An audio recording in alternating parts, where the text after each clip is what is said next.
Have you ever wondered why, no matter how much money you save, your life never seems to get easier? Why every raise gets swallowed, every bonus evaporates, every year feels more expensive than the last? People think saving money is the safest thing they can do. They think the bank is where you protect your wealth, where money rests, where it waits for the future. But here's the truth almost nobody understands. Keeping too much money in the bank is one of the most dangerous financial mistakes you can make. Not because the bank will steal from you, not because the economy will collapse overnight, not because your account will disappear, but because money stored in the wrong place doesn't stay the same. It shrinks, slowly, quietly, relentlessly. Most people have no idea they're losing wealth every single day, even while believing they're saving it. And here's the part that will shock you. There is a maximum amount of money you should ever keep in a bank account.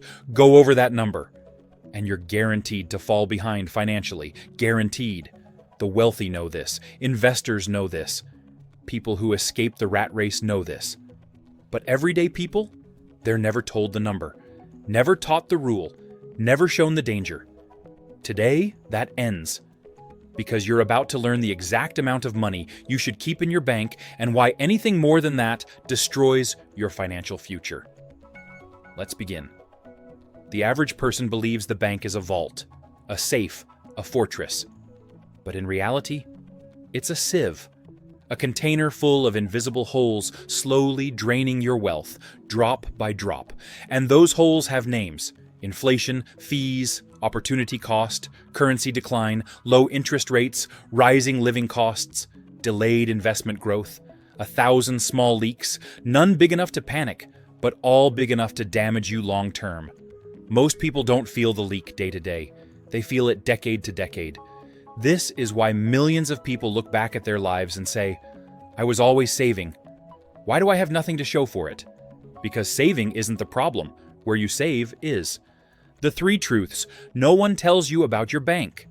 To understand how much money you should actually keep in the bank, you need to understand the three brutal truths of modern banking. Truth number 1.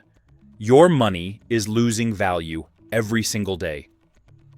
Inflation isn't a number, it's a predator. It hunts your savings slowly and silently. Even low inflation is enough to erode a lifetime of savings.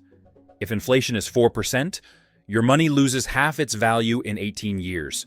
If inflation is 7%, your money loses half in 10. And in recent years, we've seen inflation spike to levels that destroy savings in real time. People say it's just a few percent. No, it's your future being eaten grain by grain while you sleep. Truth number 2. Banks pay you less than they make off you. When you think your bank pays you interest, you imagine generosity. But banks don't pay interest because they're generous. They pay interest because they can't keep all the profit. A bank takes your money, invests it, makes huge returns, and gives you crumbs. It's like renting your car to someone who earns thousands driving it every week, but pays you back with loose change they found under the seat. The wealthy don't put their money where it sits. They put their money where it works. Truth number 3. Cash is the worst performing asset over time. Stocks grow, real estate grows, businesses grow, commodities grow, digital assets grow, productive assets grow. Cash melts.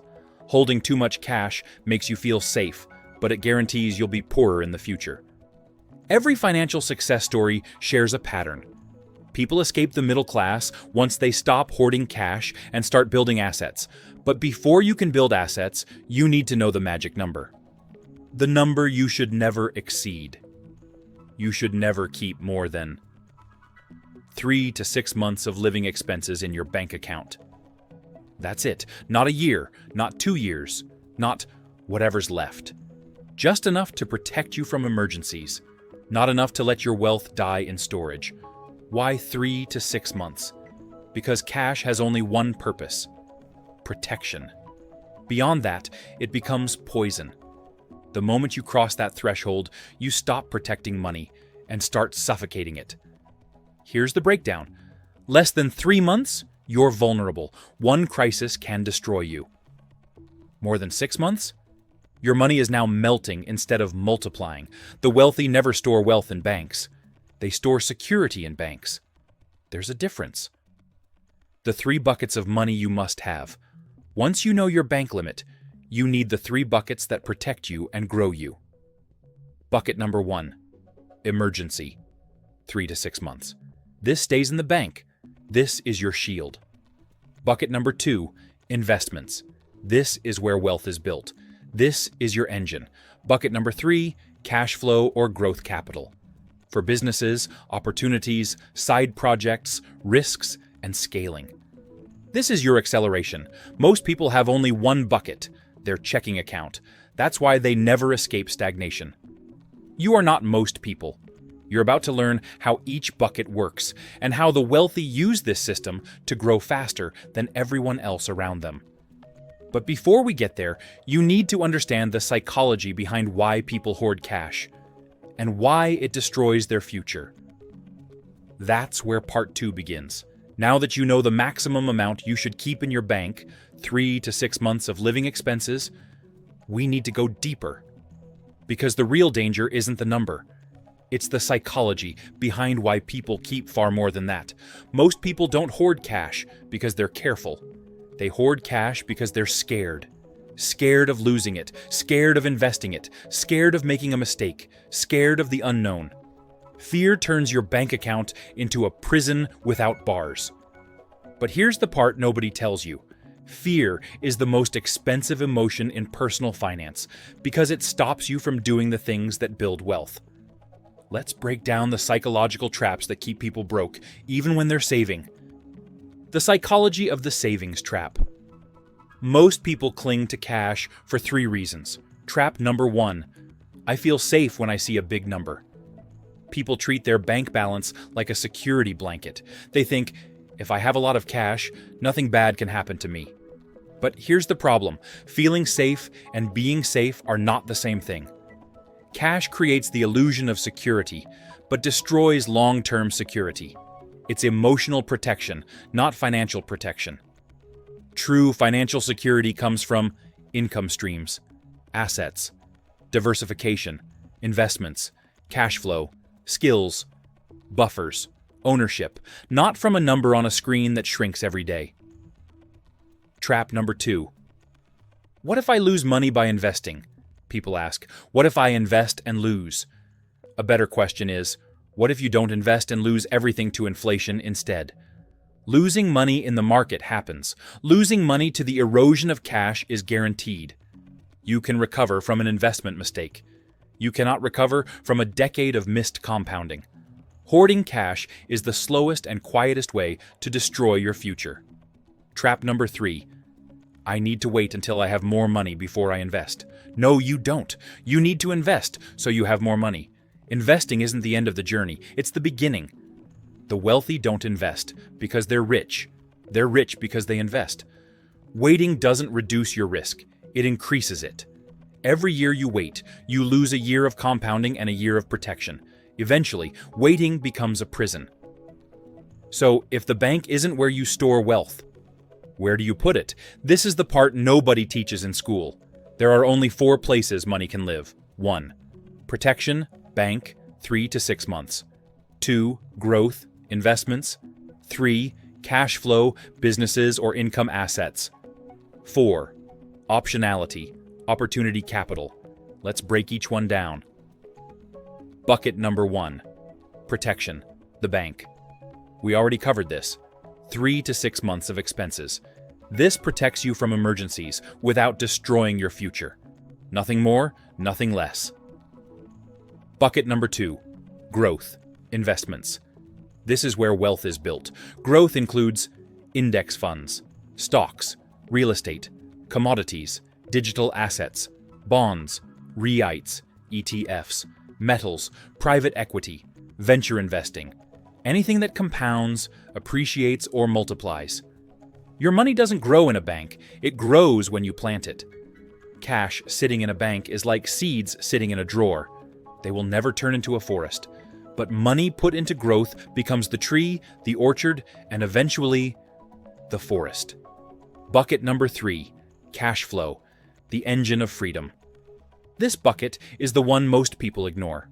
Cash flow is income that doesn't require your time. This includes rental properties, dividend stocks, YouTube channels, digital products, online businesses, royalties, skill-based service firms with staff, affiliate income, automated side businesses, intellectual property, licensing. Cash flow is what replaces your job. It's what frees you from trading time for money. Cash stored in the bank kills your future. Cash invested into cash flow assets creates your future. Bucket number 4, opportunity capital, the secret bucket of the rich. This is the bucket that separates wealthy thinkers from everyone else. Opportunity capital is money that isn't in the bank, but is accessible. It's the money you use to invest during market crashes, buy into distressed assets, acquire businesses, partner with others, scale your projects, launch something new. Take advantage of timing. This is the bucket that turns recessions into wealth explosions. The wealthy always keep enough liquid capital to strike when others freeze. This is how fortunes are built quietly, during panics, corrections, and resets. If you oversave, you stay stuck. If you overinvest without protection, you get wiped out. If you avoid cash flow, you stay dependent on your job. If you avoid opportunity, you miss your chance to break out. Wealth is not built through one bucket. It's built by balancing all 4. The bank is not the problem. Your relationship with the bank is. Let's finalize what you now know. Banks protect. Assets grow. Businesses multiply. Opportunity capital accelerates. The people who win are the ones who understand where to put their money and when. The people who lose are the ones who leave everything in the one place, guaranteed to shrink their wealth. The bank. Here's the part that no one tells you. Too much cash makes you passive. Too much cash makes you timid. Too much cash makes you slow. Too much cash makes you lose years of progress. People with excessive cash don't take opportunities. They hesitate. They delay. They overthink. They become risk-averse to the point of self-destruction. Cash comfort kills ambition. And comfort is the silent enemy of growth. That is the real danger. If this changed the way you think about money, tell me in the comments. Do you keep more than 6 months of expenses in the bank? Be honest. I'm curious. Because money doesn't grow by accident. It grows through intention, strategy, and intelligent placement. And the people who understand these hidden rules quietly build the kind of wealth others spend their entire lives chasing. If you want more videos like this, the ones that reveal the financial truths nobody teaches, the ones that help you rise while everyone else stands still, make sure you subscribe before you leave. Your money has a purpose. Don't let it sit. Don't let it melt. Don't let it die slowly in a bank account. Protect what you need, invest what you can, and deploy the rest toward the life you actually want. Your next financial chapter starts right now.